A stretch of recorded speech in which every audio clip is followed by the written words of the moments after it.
Hello guys, welcome to learn with Avika. आज हम आपके सामने बात करने वाले हैं कि टीजीटी नेचुरल साइंस का सिलेबस क्या होता है, उसके बारे में आज हम डिटेल में बात करेंगे। टीजीटी नेचुरल साइंस में बेटा आपके दो पार्ट्स होते हैं, पार्ट 1 एंड पार्ट 2। पार्ट 1 जो आपका होता है वो आपका जनरल पेपर होता है and part 2 is subject concern. Part 1 में आपका जनरल पेपर में 100 क्वेश्चंस आएंगे। कौन कौन से इसमें आपके सब्जेक्ट्स होंगे? जीके होगा जिसके 20 क्वेश्चंस होंगे, मैथ्स के भी 20 क्वेश्चंस होंगे, लॉजिकल रीजनिंग के 20 क्वेश्चंस होंगे, इंग्लिश के 20 क्वेश्चंस होंगे एंड हिंदी के भी 20 क्वेश्चंस होंगे। तो टोटल 5 आपके सब्जेक्ट्स हो गए जनरल पेपर में, 20 क्वेश्चन ईच। तो टोटल क्वेश्चन आपके कितने हो गए? 100 क्वेश्चन। पार्ट ए में आपके 100 क्वेश्चन होंगे। पार्ट बी आपका जो सब्जेक्ट है, जो ग्रेजुएशन में आपका मेन सब्जेक्ट रहा है, उसी में आपने फॉर्म भरा होगा अपना, ठीक है, उसी में आप अपना फॉर्म भरेंगे। तो सब्जेक्ट जो कंसर्न है वही, जैसे कि अगर आपका साइंस है तो आज हम यहाँ पे साइंस की ही बात कर रहे हैं। तो साइंस में आपके फिज़िक्स होगा, केमिस्ट्री होगा, बायोलॉजी होगा और साइंस की पेडागोजी भी आएगी इसमें। ये भी 100 क्वेश्चन होंगे इसमें भी टोटल। और आपका जो टाइम लिमिट होगी वो आपकी होगी 2 hours, that is 120 minute. Part 1 की अब अगर हम डिटेल में बात कर लेते हैं जनरल पेपर की, जिसमें 100 क्वेश्चंस है। तो पहला आपका आता है जनरल नॉलेज। जनरल नॉलेज में 20 क्वेश्चंस होंगे। इसमें आपका क्या क्या होगा? स्टैटिक जीके आएगी। स्टैटिक जीके में आपकी पॉलिटी होगी।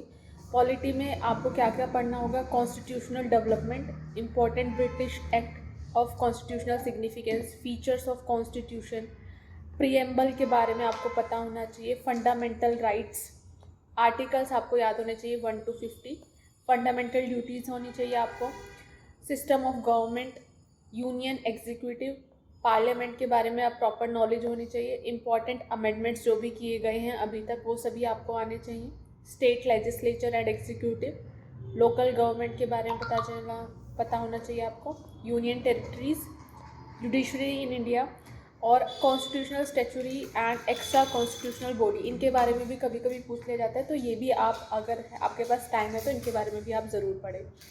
नेक्स्ट आपका हिस्ट्री आता है। हिस्ट्री में आपकी ancient, medieval and modern history, ये तीनों ही बहुत इंपॉर्टेंट है। तीनों में से कहीं से भी क्वेश्चन आ सकता है, तीनों पार्ट में से। जोग्राफी, जोग्राफी में आपका general expect of geography, physical geography of India, climate of India, classification of soil, forest of India, deciduous जो फॉरेस्ट होते हैं, रेन फॉरेस्ट, ये सब हम पढ़ते हैं, ये सब आएगा इसके अंदर। पॉपुलेशन जोग्राफी, जो सेंसस हमारा लास्ट सेंसस जो भी हुआ है उसके बारे में आपको पता होना चाहिए, सेक्स रेशो कितना है, SC ST की कैटेगरी कितनी है, कहाँ कौन से स्टेट ज़्यादा पॉपुलेटेड है, एरिया किसका ज़्यादा है, ये सब इसके अंदर आ जाएगा। इंडस्ट्रीज़ इंडिया की पता होना चाहिए, कॉटन टेक्सटाइल इंडस्ट्री, रेलवे के बारे में आपको पता होना चाहिए, ये सभी इसके अंदर आ जाएगा। वुलन इंडस्ट्री, ये सब।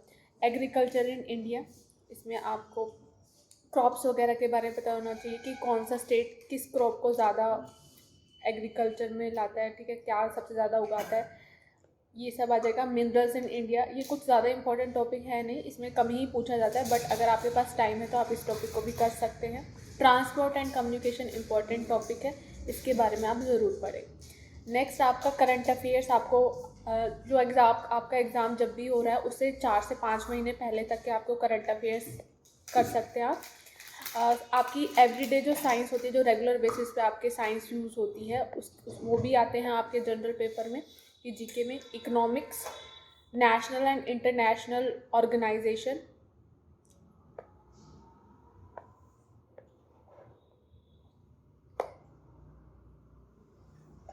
और स्पोर्ट्स के बारे में भी आप थोड़ा पढ़ सकते हैं।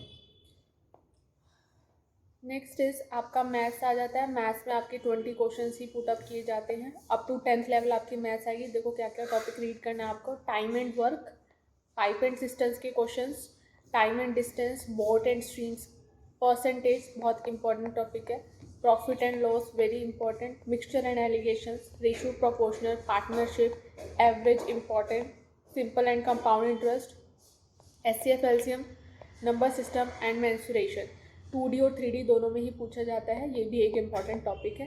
सो यही आपके मैथ्स में पूछे जाएंगे। 20 क्वेश्चन होंगे मैथ्स के भी। फिर आपका लॉजिकल रीजनिंग आता है, इसमें भी 20 क्वेश्चन होंगे। क्या क्या टॉपिक्स आप कवर कर सकते हैं? Verbal and non verbal reasoning, analogies आप पढ़े, सिमिलैरिटीज़, डिफरेंसेस, प्रॉब्लम सॉल्विंग आ सकते हैं, एनालिसिस, ब्लड रिलेशंस आ सकते हैं, arithmetical reasoning, verbal and figure classification. Series बहुत इंपॉर्टेंट है, ये ज़रूर पूछी जाती है, एटलीस्ट 2 क्वेश्चन सीरीज़ पर आते हैं कम से कम। Then mirror images, then decision making, ये सभी आपके लॉजिकल रीजनिंग के टॉपिक्स हो गए, ये आप ज़रूर करें। देन इंग्लिश लैंग्वेज है, 20 क्वेश्चंस होते हैं, इसमें आपका कॉम्प्रीहेंशन आता है जिसमें 5 to 6 क्वेश्चंस होंगे आपके। वोकैबुलरी के 2 से 3 क्वेश्चंस पूछे जाते हैं। ग्रामर में आपसे पूछ लिया जाएगा, सही गलत पूछ लिया जाएगा या फिर फिलअप्स दे दिए जाएंगे आपको। Sentence structure, passive active voice पूछ ले जाएंगे, सिनोनियम्स पूछते हैं, एंटोनियम्स and usage of word substitution जिसमें आपसे पूछ लेंगे। नेक्स्ट इज हिंदी लैंग्वेज, इसमें भी 20 क्वेश्चंस होंगे। आप हिंदी लैंग्वेज में आपके संज्ञा, सर्वनाम, विशेषण, जो भी जनरल होता है ना अप टू 10th लेवल, जो भी आपको हिंदी में पढ़ाया जाता है ग्रामर में, वही सब क्वेश्चंस आते हैं। कारक, अलंकार, क्रिया, प्रायवाची, विलोम शब्द, लिंग, उपसर्ग, मुहावरे एंड लोकोक्ति, यही सब पूछा जाता है। तो टोटल आपके हो जाते हैं 100 क्वेश्चन। इसको क्लियरली आप टॉपिक्स आपको क्लियर हो गए होंगे, तो इन्हीं टॉपिक्स को अगर आप अच्छे से कर लेंगे तो आपको कहीं और जाने की ज़रूरत नहीं पड़ेगी। 60 आई गारंटी 60-70 से अबव मार्क्स आपके हो गए अगर आपने ये टॉपिक्स अच्छे से किए हैं। Now let's talk about part B, जो कि हमारा नेचुरल साइंस है। नेचुरल साइंस में बेटा अगर आप अच्छा मार्क्स स्कोर करना चाहते हैं तो I would recommend 8th, 9th and 10th का science NCERT up to the mark आप कर लें। एट योर फिंगर्स आपका हर एक लाइन हो NCERT का, इनको बार बार रीड करें। That is very important, very very important 8th, 9th and 10th की NCERT। फिर क्लास 11th और 12th की अगर हम साइंस की बात करें तो ये भी, इसमें से कोई एक सब्जेक्ट आप ले लो जो अच्छे से 100% कर सको। फिजिक्स, केमिस्ट्री, बायोलॉजी में से एक सब्जेक्ट ले लो जो आपको 100% करना है, और कोई फिजिक्स, केमिस्ट्री जो भी आप कर रहे हो, बाकी 2 सब्जेक्ट बचे उसमें से कोई 30 या 40% कर लो, क्योंकि सारा करना पॉसिबल नहीं है 11th, 12th का। लेकिन 8th, 9th, 10th का आप साइंस का NCERT अच्छे से करेंगे।